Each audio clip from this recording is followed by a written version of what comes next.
Hello student, I welcome you all for the next lecture. In the last lecture we have discussed the different operating modes of your transistor, that is active, cutoff and saturation region.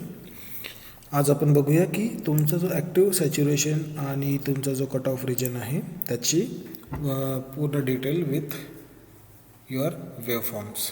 ह्या ज्या waveform दिसत आहेत तुम्हाला, ह्या ज्या waveform आहेत त्या waveform आहेत तुमच्या ट्रान्झिस्टरचे आउटपुट कॅरेक्टरिस्टिक. हे जे वेवफॉर्म आहे याला बोलतो आपण output characteristic of your transistor, जे की तुम्हाला आउटपुट कुठे मिळतं, कलेक्टर टर्मिनलच्या अक्रॉस. तर हे इथे काय दिसते, एक्स ॲक्सिसवर VCE आणि वाय ॲक्सिसवर काय दिसते, IC. IC is nothing but your output collector current. VCE म्हणजे कलेक्टर टू इमिटर व्होल्टेज, जे की आपण कशामध्ये अप्लाय केलं होतं, कलेक्टर आणि इमिटरच्या अक्रॉस. ठीक आहे. तर हे जे आहे कॉन्फिगरेशन हे कॉमन बेसमधलं आहे. हे जे आउटपुट कॅरेक्टरिस्टिक आहे कॉमन बेस कॉन्फिगरेशनमधलं आहे. ते कॉन्फिगरेशन म्हणजे काय ते पण आपण बघूया. तर फक्त एवढं लक्षात ठेवायचं, तुम्हाला इथे एक्स ॲक्सिसवर काय दिसत आहे, VCE, that is collector to emitter voltage. इथे एक्स ॲक्सिसवर नेहमी काय राहते, व्होल्टेज. वाय ॲक्सिसवर काय राहतो, करंट. तर हा जो करंट आहे that is called as a collector current in milliampere. This is collector to emitter voltage which is measured in V, that is volt. ठीक आहे. तर तुम्हाला जे सांगितले होते 3 मोड असतात, ॲक्टिव्ह, सॅच्युरेशन आणि कुठला असतं तुमचा ॲक्टिव्ह सॅच्युरेशन मोड आणि ॲक्टिव्ह सॅच्युरेशन आणि कट ऑफ मोड. ठीक आहे. तर तुमचा जो ॲक्टिव्ह मोड आहे this is your active mode. हा ॲम्प्लिफिकेशन मोड जो म्हटलं आहे that is called as a active mode. वाटल्यास मी इथे तुम्हाला लिहून ठेवतो इथे. This is called as a active mode.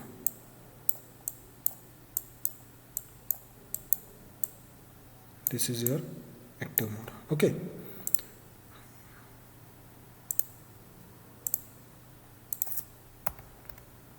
तर ॲक्टिव्ह मोड. तर आता बघा, तुम्हाला काय सांगितलं होतं की कट ऑफ मोडमध्ये दोनही जंक्शन काय राहतात, रिव्हर्स बायस. त्याच्यामुळे काय होतं, इथे कट ऑफ मोडमध्ये कुठलाच करंट फ्लो होत नाही. हा जो कट ऑफ मोड दिसत आहे इथे कुठलाच करंट तुमचा फ्लो होत आहे का, नाही. ठीक आहे. तर तुमचा ट्रान्झिस्टर काय राहतो, ऑफ राहतो, म्हणून इथे करंट फ्लो होत नाही. नंतर तुमचं रिजन आहे सॅच्युरेशन. सॅच्युरेशनमध्ये दोन्ही जंक्शन काय राहतं तुमच्या फॉरवर्ड बायस. त्याच्यामुळे काय होतं आहे की तुमचा जो ट्रान्झिस्टर आहे तो काय करतो, ॲज अ क्लोज स्विच. म्हणजे इथे बघा तुम्हाला करंट राईज होताना दिसतं आहे, स्टेबल होत आहे का, नाही. म्हणजे इथे तुमचा transistor as a close switch म्हणून वापरतो. त्यानंतर जो आहे सॅच्युरेशन रिजन नंतर आहे तुमचा ॲक्टिव्ह मोड. म्हणजे याच्यामध्ये काय होते, तुमचा जो करंट आहे तुम्हाला इथे बघा स्टेबल होताना दिसत आहे. म्हणजे काय होत आहे की तुमचा ट्रान्झिस्टरमध्ये करंट फ्लो होत आहे. करंट फ्लो झाल्यामुळे काय होत आहे की तुमचा ट्रान्झिस्टर ॲक्टिव्ह मोडमध्ये गेला. म्हणजे ॲम्प्लिफिकेशन मोड म्हणतो त्याला आपण, की तुमचा ट्रान्झिस्टर ॲम्प्लिफाय करू शकणार त्या मोडमध्ये.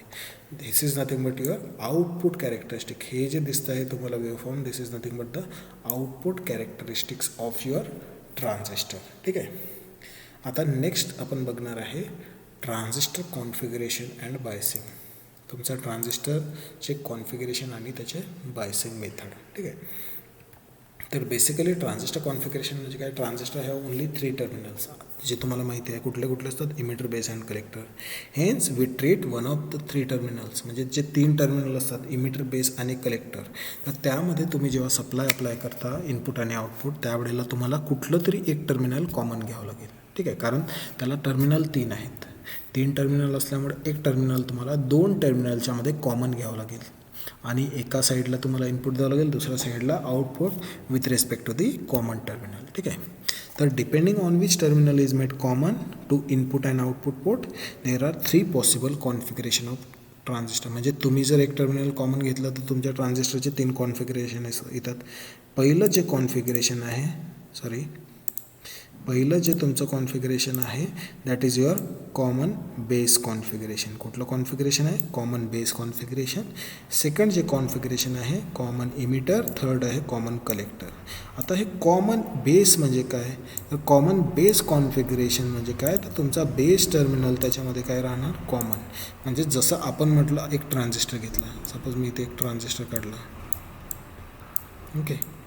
तर हा आहे तुमचा, इथे मी ॲरो पण दाखवतो. हा कुठला ट्रान्झिस्टर झाला, हा टर्मिनल आहे तुमचा, this is your emitter, this is your base, this is your collector. तर हा ॲरो बेसकडे दाखवलेला आहे, म्हणून हा काय झाला, कुठला ट्रान्झिस्टर झाला, एन पी ट्रान्झिस्टर. ओके, तर याच्यामध्ये आता याला काय म्हणू आपण, कॉमन बेस. का बरं, कारण ह्या इमिटर टर्मिनल आणि कलेक्टर टर्मिनलच्या मध्ये काय आहे तुमचं, बेस टर्मिनल. ठीक आहे, म्हणजे तुम्ही काय करणार, इमिटर आणि बेसच्या अक्रॉस काय अप्लाय करता आहे, input with respect to base. Collector आणि बेसच्या अक्रॉस काय घेणार तुम्ही, आउटपुट.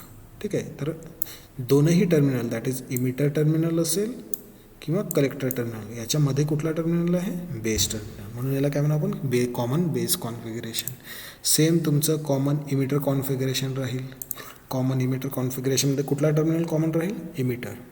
कॉमन कलेक्टरमध्ये कुठला टर्मिनल राहील, कॉमन कलेक्टर. तर ते आपण बघू वन बाय वन. सगळ्यात पहिले आपण कॉमन बेस बघूया. तर बघा इथे काय दिसतं तुम्हाला, इमिटर आणि कलेक्टरच्या मध्ये कुठला टर्मिनल दिसत आहे, बेस टर्मिनल कॉमन. म्हणजे आपण इमिटर बेसच्या अक्रॉस व्होल्टेज अप्लाय केला आणि कलेक्टर बेसच्या across either N P N असेल किंवा पी एन पी. तर आपण काय दिसतं इथे, तर तुमचा बेस टर्मिनल कॉमन आहे इमिटर आणि बेसच्या अक्रॉस. आणि आपण काय करणार, याला फॉरवर्ड बायस, याला रिव्हर्स बायस. आणि तुमच्या ट्रान्झिस्टरला 3 मोडमध्ये आपण ऑपरेट करू शकतो. कुठला ॲक्टिव्ह, सॅच्युरेशन आणि कट ऑफ मोड. तर ते तुमच्या कशावर डिपेंड राहील, तुम्ही कसं व्होल्टेज अप्लाय करता इमिटर बेस आणि कलेक्टर बेसच्या अक्रॉस. हे झालं common base configuration. Common base कॉन्फिगरेशनमध्ये बेस टर्मिनल तुमचा काय राहील, कॉमन राहील. ठीक आहे, in common base configuration base acts as a common terminal between input and output ports. The input voltage VEB, the input voltage काय येते, VBE. ठीक आहे, is applied between emitter and base, while output voltage काय आहे तुमचं, VCB किंवा VBC म्हणू शकतो आपण. Okay, is taken between collector and base. Collector आणि बेसच्या मध्ये आहे तुमचं आउटपुट व्होल्टेज. तर करंट रिलेशन म्हणजे काय मग, collector current is nothing but IC injected plus ICBO. ICBO stand for leakage current. IC म्हणजे जे तुमच्या इमिटरमधनं येईल, म्हणजे injected collector current, reverse saturation current of collector base junction. ठीक आहे, ते कशामुळे फ्लो होतो, ICBO तुम्हाला सांगितलं होतं, due to minority carriers. It is negligible as compare to IC. And that is, म्हणून आपण काय म्हटलं आहे, तुमचा जो कलेक्टर करंट आहे that is nothing but the injected current. म्हणजे जे इमिटरकडनं जो करंट येईल that is nothing but your collector current. म्हणजे जेवढा कलेक्टरकडे करंट येणार आहे तो कशामुळे येत आहे, इमिटरमुळे. याच्यामध्ये जो मिनिमम करंट फ्लो होत आहे कलेक्टरमध्ये, तो मायनॉरिटी चार्ज कॅरियर्समुळे फ्लो होतो. तो काय राहतो, तो एकदम निग्लिजिबल. त्याच्यामुळे आपण त्याला IC इंजेक्टेडलाच कन्सिडर करू, ICBOला कन्सिडर करणार नाही. कारण reverse saturation current of collector base junction जो राहतो तो एकदम स्मॉल राहतो. बघा, flows due to minority charge carriers and it is negligible. ठीक आहे, त्याच्यामुळे IC इक्वल्स टू काय म्हटलं आहे आपण, IC injected. Therefore current amplification factor alpha DC, that is alpha is nothing but your current amplification factor, that is nothing but the IC upon IE, that is called as a current amplification factor. Your current amplification factor here is IC upon IE in common base. त्यानंतर बघूया आपण common emitter configuration. आता common इमिटरमध्ये आपण काय केलं आहे, हा जो इमिटर टर्मिनल आहे कशाच्यामध्ये कॉमन केला, बेस आणि कलेक्टरच्या मध्ये. ठीक आहे, सेम याच्यामध्ये पण बेस आणि कलेक्टरच्या मध्ये काय कॉमन केलं आहे आपण, कलेक्टर टर्मिनल. ठीक आहे, तर इथे काय झालं, इमिटर कॉमन झालं. म्हणजे इनपुट कुठनं देणार आपण, बेस आणि इमिटरच्या अक्रॉस. आणि आउटपुट कशाच्या अक्रॉस घेत आहे, कलेक्टरच्या अक्रॉस. इथे पण बेस आणि इमिटरच्या अक्रॉस इनपुट, कलेक्टरच्या अक्रॉस आउटपुट. हे झालं कॉमन इमिटर कॉन्फिगरेशन, ज्याच्यामध्ये आपण काय केलं आहे, तुमच्या या जो इमिटर टर्मिनल आहे, हा इमिटर टर्मिनल कॉमन घेतला आहे बेस आणि कलेक्टरच्या मध्ये. ठीक आहे, in common emitter configuration emitter act as a common terminal. The input voltage VBB, आता इनपुट व्होल्टेज काय झालं, VBE म्हणू शकतो आपण किंवा VBB पण म्हणता येईल. आणि आउटपुट व्होल्टेज काय आहे, VCE. ठीक आहे, इज टेकन बिटवीन कलेक्टर आणि इमिटर. आता यांनी VCC म्हटलं किंवा VCE म्हणू शकतो आपण. ओके, मग for common base configuration we can write IC equals to alpha DC, म्हणजे current amplification plus IE plus ICBO. ICBO negligible राहते. ठीक आहे, similarly for common emitter configuration we can write IC equals to beta DC IB plus ICU. Current gain beta DC is equals to IC upon IB, म्हणजे output current upon input current. जसं इथे आपण output current upon input current घेतला होता alpha DC. हां, ठीक आहे, alpha म्हणजे काय, current amplification factor in your common base configuration. इथे काय दिसलं आपण, बीटा DC म्हणजे करंट ॲम्प्लिफिकेशन, करंट गेन तुमचा जो राहील तो बीटा DC आपण म्हटलं इथे कन्सिडर केला. And that is called as IC upon IB. IC is nothing but your output current, IB is nothing but your input base current. Okay, next आहे तुमचं कॉमन कलेक्टर कॉन्फिगरेशन. तर common collector कॉन्फिगरेशनमध्ये तुम्हाला काय दिसते की हा कलेक्टर टर्मिनल कॉमन घेतला आहे तुम्ही बेस आणि इमिटरच्यामध्ये काय केलं आपण, बेस आणि इमिटरच्यामध्ये तुमचा कलेक्टर टर्मिनल कॉमन घेतला. पण तुम्हाला माहिती आहे की आपण आउटपुट कशाच्या अक्रॉस घेतो, कलेक्टरच्या अक्रॉस. मग आपण या कलेक्टरला जर कॉमन घेतलं तर आउटपुट तुम्ही कशाच्या अक्रॉस दिसते तुम्हाला, इमिटरच्या अक्रॉस. पण आपण इनपुट कुठनं देतो, इमिटर टर्मिनल किंवा बेस टर्मिनलकडनं. ठीक आहे, इमिटर बेसच्या अक्रॉस आपण इनपुट देतो. आपण इमिटरच्या अक्रॉस आपण आउटपुट घेतो का, नाही. म्हणून जनरली कॉमन कलेक्टर कॉन्फिगरेशन हे जे कॉन्फिगरेशन आहे ते आपण यूज करत नाही. कारण जनरली ट्रान्झिस्टरमध्ये आपण कलेक्टर टर्मिनलच्या अक्रॉस आउटपुट घेतो, त्याला आपण कॉमन घेऊ शकत नाही. तर आपण कॉमन बेसमध्ये यूज करू शकतो तुमच्या ट्रान्झिस्टरला किंवा कॉमन इमिटरमध्ये यूज करू शकतो. तर मॅक्सिमम टाईम जेव्हा तुम्ही ट्रान्झिस्टरला ॲम्प्लिफायर म्हणून यूज करता त्यावेळेला तुमचा जो ट्रान्झिस्टर आहे कॉमन इमिटर कॉन्फिगरेशनमध्ये यूज होतो. फक्त एवढं लक्षात ठेवायचं, कॉमन कलेक्टरमध्ये तुम्ही तुमच्या ट्रान्झिस्टरला यूज करत नाही. ठीक आहे. In CC configuration collector as a common terminal between input and output. The input voltage VEE or VBB is applied between the base and collector, while output voltage VCC taken between collector and emitter. Current gain gamma DC is equals to IE upon IB. But यांनी काय म्हटलं, हा जो आहे output upon input. आता output कशाच्या across घेतलं, IE, that is nothing but input emitter. आणि इनपुट म्हणजे काय, बेस करंट. पण इथे तुम्हाला प्रॉपर आउटपुट मिळणार नाही, म्हणून कलेक्टर करंटला म्हणजे कॉमन कलेक्टर कॉन्फिगरेशन आपण जनरली यूज करत नाही. ठीक आहे. त्यानंतर तिन्ही कॉन्फिगरेशनचं आपण कंपॅरिझन बघूया. एक्झाममध्ये विचारतात 4 मार्काला parameters, common base, common emitter आणि कॉमन कलेक्टर. तर मेन पहिलं आपण काय म्हटलं, कॉमन टर्मिनल काय असतं, CBमध्ये बेस, कॉमन इमिटरमध्ये इमिटर, कॉमन कलेक्टरमध्ये कलेक्टर. इनपुट करंट काय राहतो याच्यामध्ये, कॉमन बेसमध्ये इमिटर, कॉमन इमिटरमध्ये काय राहतो, बेस, कॉमन कलेक्टरमध्ये base. Okay. Output current IC, इथे आउटपुट करंट काय दिसतो, IE. त्याच्यामुळे आपण याला काय करतो, यूज करत नाही कॉमन कलेक्टरला. Current gain alpha DC IC अपॉन IE, beta DC IC upon IB, gamma DC IE अपॉन IB. इनपुट व्होल्टेज काय आहे, VEB, इथे इनपुट व्होल्टेज VBE, इथे इनपुट व्होल्टेज VBC.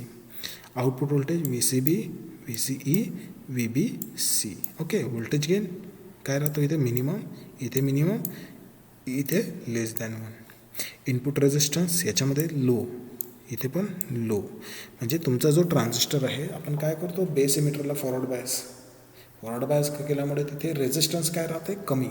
म्हणून ट्रान्झिस्टरची आणखी आपण ट्रान्झिस्टरला असं पण डिफाईन करू शकतो, transistor is a device where current will flow from low resistance path to the high resistance. कारण base emitter junction forward bias राहते, collector base junction reverse bias राहते. रिव्हर्स बायसमध्ये करंट फ्लो होतो का इझिली, म्हणून नाही. तर तिथे रेजिस्टन्स काय राहील, हाय. इनपुट रेजिस्टन्स तुमचं कमी का बरं असते कॉमन बेस आणि कॉमन इमिटरमध्ये, कारण तुमचा जो ट्रान्झिस्टर आहे तो काय राहतो, फॉरवर्ड बायस राहतो. ठीक आहे. म्हणून इथे लो रेजिस्टन्स दिसते आणि इथे हाय का बरं कॉमन कलेक्टरमध्ये, कारण इथे तुमचं प्रॉपर करंट फ्लो होत नाही. ठीक आहे. आउटपुट रेजिस्टन्स बघा, इथे व्हेरी हाय कारण रिव्हर्स बायस राहतो, इथे पण हाय है ना. तर का बरं असतं, कारण रिव्हर्स बायस राहतो. आणि इथे लो, इथे काय राहते, लो राहते कम्पॅरेटिव्हली, कारण इमिटर टर्मिनल आउटपुट आहे म्हणून लो राहतो. त्यानंतर अप्लिकेशन, कॉमन बेस कॉन्फिगरेशन कुठे यूज होतो, ॲज अ प्री ॲम्प्लिफायर म्हणून यूज होतो. कॉमन इमिटर कॉन्फिगरेशन कुठे यूज करतो आपण, ऑडिओ ॲम्प्लिफायर. ठीक आहे. म्हणजे ऑडिओ ॲम्प्लिफायरमध्ये जनरली जेव्हा तुम्ही ट्रान्झिस्टरला यूज करणार तर तुम्ही कुठल्या कॉन्फिगरेशनमध्ये यूज करणार ट्रान्झिस्टरला, कॉमन इमिटरमध्ये. आणि कॉमन कलेक्टर हे यूज होतो इम्पिडन्स मॅचिंगमध्ये. ठीक आहे.